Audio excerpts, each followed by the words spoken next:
Good afternoon. As a result of the homicide that occurred yesterday and the media coverage that has followed, we have received hundreds of more tips and received more video from the community. Today I'm going to provide an update on where the investigation stands and where the reward money has increased significantly, and we will also be releasing some new video today. First, I want to talk about the victims. That's why we're here, and I don't want them to be forgotten. On Monday, October 9th, Benjamin Mitchell was murdered, 22 years old, at the bus stop at 15th and Frierson. 2 days later, we had 32-year-old Monica Hoffa just walking down the street on New Orleans Avenue, about a half a mile from where Benjamin Mitchell was. Thursday, October 19th, we had Anthony Naiboa, mildly autistic 20-year-old, walking northbound on 15th Street. And then Tuesday, November 14th, yesterday, 60-year-old Ronald Felton crossing the street on Nebraska Avenue. As you recall, the 3 previous murders were done in the evening, and yesterday morning, Mr. Felton was shot at 4:51 in the morning.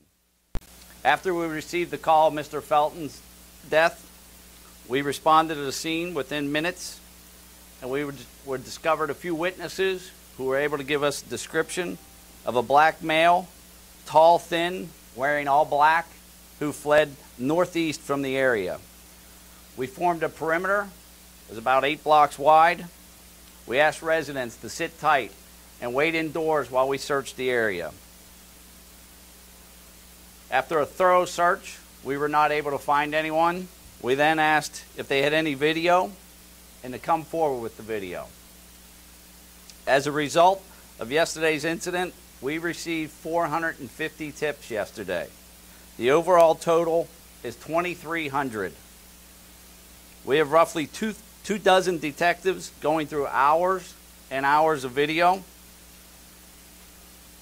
The community and our law enforcement partners have been great during this whole process, and our reward money has increased significantly.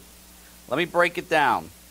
We have $5,000 from Crime Stoppers, $10,000 from the Florida Department of Law Enforcement, $20,000 from ATF, Alcohol, Tobacco, and Firearms.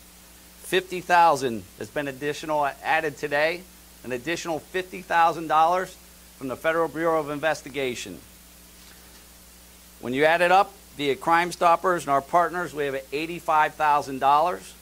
The community has stepped forward with various fundraisers in Southeast Seminole Heights, and they have added $6,000.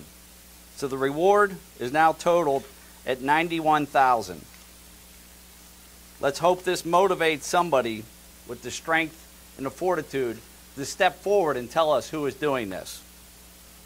So let's talk about the video that we released from the night of October 9th.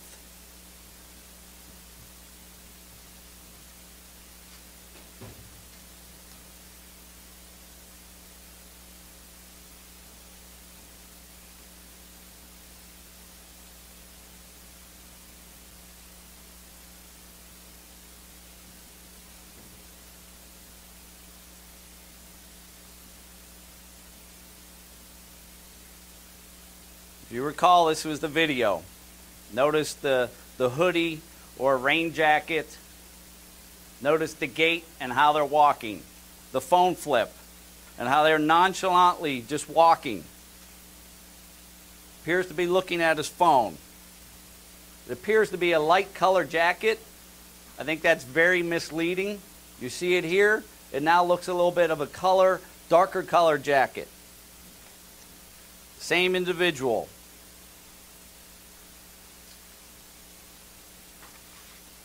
We originally called him someone we wanted to talk to. It went to a person of interest. Today we're going to call the same individual a suspect. And you're going to see why in just a moment. Yesterday morning, November 14th, moments before the homicide. Same gait, same walk. Maybe not the same jacket, definitely a hoodie.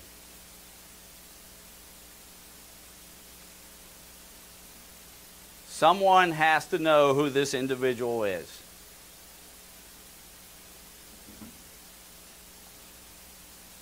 I repeat, we are now calling this person a suspect, and we need to know who this person is.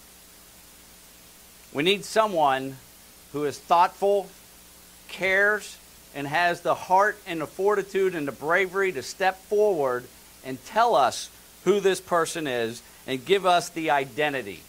I don't need speculation. We don't need profiles. We need names. It's pretty simple. All you have to do is call Crime Stoppers at 1-800-873-TIPS. This video will be posted to our Twitter account and our YouTube channel, and we'll be sending out an updated media alert. Do you have any questions? Where was this video shot? Was this from Nebraska? Was this on one of the side roads? We're not going to release the location. That's going to kind of help tip people off if they know where to look. Well, I can tell you that we know where he was murdered, so it's in that. We're quite certain that that person is familiar with the area and with the neighborhood. For the maintaining the integrity of the investigation, I think you give me a fair question, but in honor of the investigation, I can't answer it directly. You're now definitively calling this person, the suspect, a serial killer. No, we're not calling him a serial killer because we still can't say that they have done all of the homicides. Pretty convinced they're involved in at least 2 of them. But this is our suspect. We need to speak to this person. You clearly have evidence gathered from every scene. Do you have, and I know you don't want to talk about what kind of weapons were used per se, but do you have any kind of ballistic evidence that links all 4 crimes together? We have very limited evidence, and that's why we're doing this appeal to having someone tell us who is in that video. They could be perfectly innocent. I don't think so. I want people to look at the video and look at how that person walks. It's clear to me that this person is able to flip a switch and go out there and murder someone. Look at how they walk. Look how they're flipping the phone, paying attention to their phone. And at some point, they're able to put that away, hit a switch, and go out and gun someone down. So I know you talk to people in that neighborhood, and they're frightened and they're frustrated. Are you telling them now they need to stay in their homes because many of them already feel trapped in their homes? Are you telling them they need to stay in their homes to remain safe until this person is caught? No, we're doing the opposite. I feel we have given a strong message to whoever's doing this. We have rallied together as a community, as a neighborhood. When you look at the time frame, he was doing it very quickly, and then we had a little bit of a gap. I think when people stick together, come outside, we're asking that they turn on their porch lights from 6 p.m. to 6 a.m. and come out and stay outside. What this individual is striking on people who are alone, under the cover of darkness, and they're probably preoccupied. So we want everyone to come outside and continue to do that and stick together. We feel that has worked. We have thrown this person off their game, so to speak, and that's probably a poor choice of words, but we have thrown them off of their method that they're now striking at a different time. Can you talk about the arrests made in the last few weeks? You're arresting a lot of people in that area.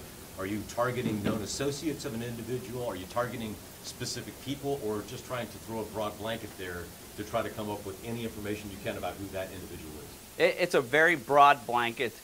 I have instructed the officers in that neighborhood, if someone rolls through a stop sign, we want them stopped. We want to know who they are and why they're in there. We're asking that they not write tickets. But if they have a suspended license, they have a warrant, they've done a crime, they're going to get arrested. It's that simple. Chief, let's go back to the videotapes for a second. I'm assuming that as the detectives who were reviewing the tapes looked primarily near the crime scene first. So are you confident that this is the only video you have of the suspect, or as detectives go through these tapes, is it possible you'll have more video to share? There's a possibility that we'll have more video. I don't have that answer. I don't want to wait. I let the detectives guide me through this process, and we make the decision to go ahead and release video when we can. There's no need to wait. That's why we hurried to get this out today, because we need the help of the media and the community to get that out there. So that's why we've released it. If there's more video that is of value, we have full intentions of releasing that, if that answers your question. Chief, when I talked to the Naboas yesterday, I went with them as they went through a new neighborhood. They believe that they think they know who someone is. Can you comment about that? And can you talk about sort of individuals going out and trying to do their own kind of investigations, particularly families of crime victims? You know, I feel for Mr. Naiboa. You know, I have a daughter and I have a son, and I can't imagine what it's like to bury your own child. I'm not going to question a grieving father and how they're going to go about this. I would question people around him that may be misleading him. I can assure you that we are following up on every lead that we have. Chief, if I could ask you, what is it about this individual in this video that makes you believe that this is the suspect? Well, you know, this same individual, if you look at both videos from October 9th and from yesterday, it appears to be the same person. I don't believe in coincidence that the same person was around at the same time that two people were murdered. When you look at the dress, it's probably not the same exact jacket, same hoodie, same manner of walking, same manner of dress with a hood up. You know, I'm pretty convinced whoever it is, it's probably the same person, and if they didn't do it, they know something. So in essence, they were in the area of the crime, but not necessarily doing anything specific or no, that's the only video we have of them walking. And what's the time frame? How close is it to the time of the killing? I don't have the exact minutes, but it's a very close time frame to it. When it comes to not calling this a serial killer, what is it specifically that you're looking for to link these killings that would make it a serial killing? Well, I'm not sure it really matters whether it's one person or two people. You know, I've been very specific because I don't want people to stereotype and box in their thinking. I don't think it really matters whether it's one person or two people. We have 4 families that have been devastated. And beyond their families, we have their friends that are devastated. And we have a police department that's been tilted. And we have a community that is very intense and rightfully so. And so it really doesn't matter at this point how we label it, whether it's one individual or two individuals. We need this to come to a stop, and we need to catch who's ever doing this. Is it correct to say that they are connected because they're in the same area? Like you said, these people were alone, they were probably distracted, but they're not related in essence because you haven't found any other relationship? Well, it's clear to us. You know, I've gone out and said this is related. If one day I'm proved otherwise, so be it. I don't think it really matters. We have 4 unsolved homicides. And, you know, it's my responsibility as the chief of police to let the community know what is going on. And if I'm wrong, I certainly don't want to create panic, but at the same time, it's a matter of public safety. And so I'm willing to someday down the road, if I'm wrong and they weren't related, but I'm convinced that they are. I wouldn't stand here and tell people that if I didn't have that conviction that this is where we're at. What's driving your conviction? What is it that's driving your conviction? If there's a limited amount of ballistic information available, if there's only video of 2 scenes, what's driving your conviction? It's the time, the methodology, the fact that they're all alone. There is no motive. Nothing is taken or anything like that. Chief, let me ask you, it may not matter to you whether it's 1 killer or 2 killers, but in terms of reassuring this community that has lost 4 folks, after the first 3, there was a heightened police presence, and yet the killer struck again. How do you reassure these folks, whether it's 1 killer or 2, or 4 killers maybe, how do you reassure this community that it's not going to happen again? Well, all we can do is keep working, keep plugging away. When you look at a community that has come together with the police department, we have such a strong bond, we cannot let this drive a wedge between us. We're not willing to hand over the key to the city to whoever's doing this. So the only thing I can tell the community is give them my promise that we are doing everything that we possibly can. And that's where we stand, is we are working hard. We have other agencies involved. From day one, we've had the Hillsborough County Sheriff's Office, we've had alcohol, tobacco, and firearms, and the FBI. We're working together. It's ultimately the responsibility of the Tampa Police Department and myself, but it's also a team effort. We're not letting egos get in the way on how we drive this investigation. It's about doing the right thing, doing it professionally, and doing it from A to Z. Let me ask you something else. And I know you say I have limited evidence. Somebody asked a question briefly about ballistics. But clearly by now we've done ballistics on these 4 victims. Was the same type of weapon used in these 4 homicides? We're not releasing that type of information. I'm not asking for a specific gun. I'm just asking whether it was the same gun. If I could piggyback on that, if you can't release information about ballistics, are you able to release information regarding the cause and manner of death? Well, they've all been shot. But like number of shots, where they were shot? No. Why aren't you saying whether, without being specific, whether the same ballistics exist in each case? Because there's only certain information that the killer or killers have, and we're not willing to put that out. Look, I understand that's a very fair question, but you have to understand my position of maintaining the integrity of the investigation. You said you don't have an exact time on the most recent video, but was it taken before or after the most recent killing? It was before, just moments before. That's why we're convinced that when you look at the dress, the way the person walks, and then the time and proximity of yesterday where Mr. Felton was murdered, we think that's our suspect. Did the video that showed him moving toward the scene, because it was moments before, also show him leaving the scene? That's the only video that we have captured at this point. There may be more video. We're still sifting through it. We just felt an obligation and a sense of urgency in releasing that video so the community knows what's going on. I think if I could get everyone to kind of focus on the person in that video, the way they walk, their mannerisms, their body language. Take a look at that. You know, this murder was yesterday at 4:51 in the morning. Was there someone that you know that should have been home, should have been at work, should have been anywhere, and they weren't there at that time frame, and they look like that person? We need their name so we can go talk to them and eliminate them as a suspect. The eyewitness accounts, do you know? Talk about your presence still in the community. I know that yesterday you guys were going door to door. It just was so massive, and today it would appear that you guys weren't, in the community. I mean, can you talk about, are you guys going to do more sweeps? Are you going door to door? What's going to happen now? No, we're out there. We've been out there from day one. We have said we were in for the long haul, so I don't know why, if you didn't think there was someone out there today. We're out there. We're going to continue to pound on doors. I want to say it was over 1,900. I want to say 1,957 doors we knocked on. We're going back to talk to people. We're leaving flyers behind. If they have any more information, we're asking people to review their personal surveillance cameras at home to see if they saw anything about this time frame yesterday morning. So it's a large task, but we're still on it. What would you say to people who might be reviewing their own video, and if they don't see something, they go, and they're not going to forward it to you? Well, something still on? Yes, what we would ask to do is that they look at their home surveillance cameras, and they do it very carefully, and re-watch it several times, because sometimes you can miss something.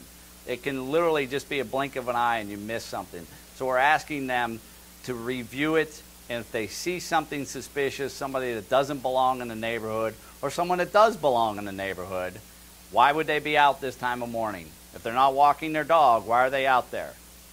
So, and watch that video several times, because you may miss something. And if you see someone in your video, let us know. If you see a car, if you see someone on a bike, we need to know about it. We have a good time frame. When you look at the fact that we were there within moments, someone called yesterday, we're hearing shots fired. We have a couple witnesses at 4:51 in the morning in this area. If you see somebody around your home in that neighborhood, we need to know about it. Are you reviewing traffic cameras in the area, and do you have any video of suspects from a traffic camera? No, let me clarify. We have reviewed video from traffic cameras, but nothing has given us anything of any value.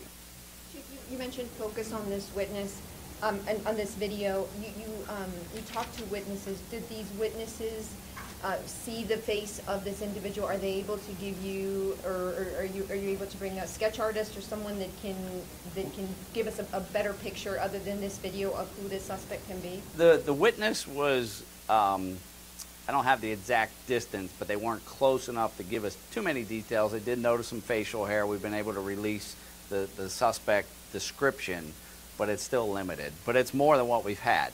So some facial hair. What other features did they describe? Oh, we said they were tall, thin. It's a very unique walk, very unique posture, and we're looking at 6 foot to 6'2", and it appears to be a black male. He's wearing a hoodie. And did the witness corroborate what this individual was wearing? We are still sifting through that. You can see the videos. It's tough to, a lot of these videos are taken at distance, and then we have to try and enhance them.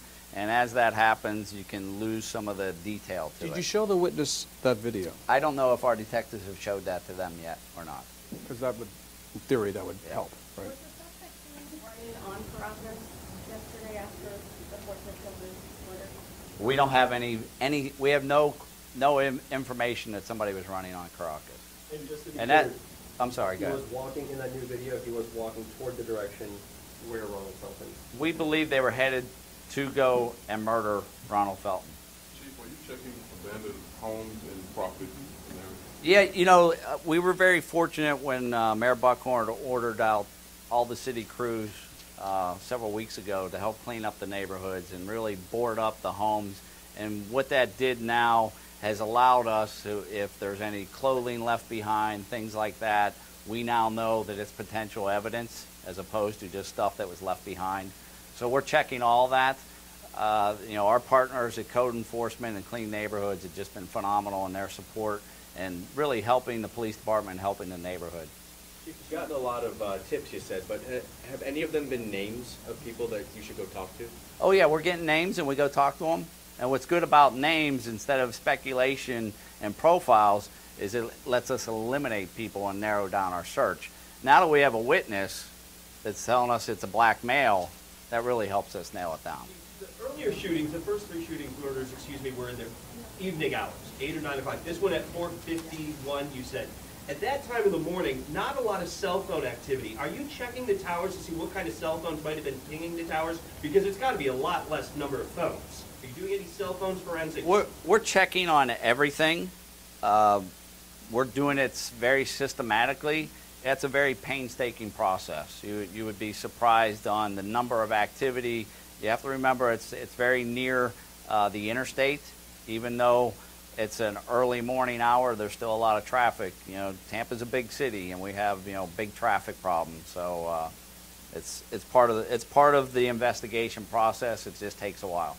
You noted that if anyone had someone that they knew was not in the place that they were supposed to be, yet today the Hillsborough County Sheriff's Office sent out a missing persons report for a juvenile, 5'11", 165 pounds. We look at those kind of things too. He's been missing and has been known to have been in this area before. Yeah, we're looking at every little thing.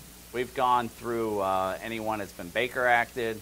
We're looking at who's been released from prison, who's been released from jail, missing persons, all things like that. Chief, Mayor, what is your message to the person who's doing this? Well, the message is that we can provide them with some help. We need to stop this. They need to understand, they need to think about the victims' families. I can tell you it was a tremendous amount of anxiety that I've had over the last several weeks of having to meet with the family of a fourth victim. It's hard to tell somebody that they have lost a loved one. And that's whoever's doing them. I want them to think about this. I want them to think about the victims' families. I want them to think about the victims' friends. We have friends, more friends than most of us realize. And when you are taking somebody so quickly out of the picture, like this is happening, they don't have an opportunity to say goodbye to them. It's just so quickly eliminated. And the victims' families and their extended family and their friends are just devastated by this. And we need for whoever is doing this to step forward. We can provide them with the help, and we can put a stop to this. Do you think somebody who no one actually cares about any of that? They must be a sociopath. They don't care. I mean, do you think they? You know, I think at this point, we can only appeal to something good in them. When you look at the fact that they are able to nonchalantly walk through a neighborhood, it's clear they have a switch or an urge that they can't control. How can you walk from a neighborhood with that posture, that manner, and then within seconds kill another person? Chief, earlier you said that do you think that this person at least killed 2 people? Could you elaborate on that a little more? Well, the reason I say that is because we have video after the Benjamin Mitchell murder, and now we have who we think is the same person prior to murdering Ronald Felton. That's why I say that person has done those 2 at least. As far as who has killed Monica Hoffa and Anthony Nybo, that's still a mystery, but we are very comfortable in saying that it's all linked. Are you afraid there will be a fifth? Oh, yeah. I don't sleep at night. How could I? And that's where we stand. And I feel for this neighborhood. I feel for the people that live there. I feel for the businesses. And we need people to come out and take back the streets and make sure that we are not allowing this person to hold us hostage. Like I said, the cops are not willing to hand over the key to the city to whoever's doing this. It's not going to happen. This neighborhood has worked so hard over the years to be established like they are, and we're not going to give up. All righty. Thank you. Thanks, Chief.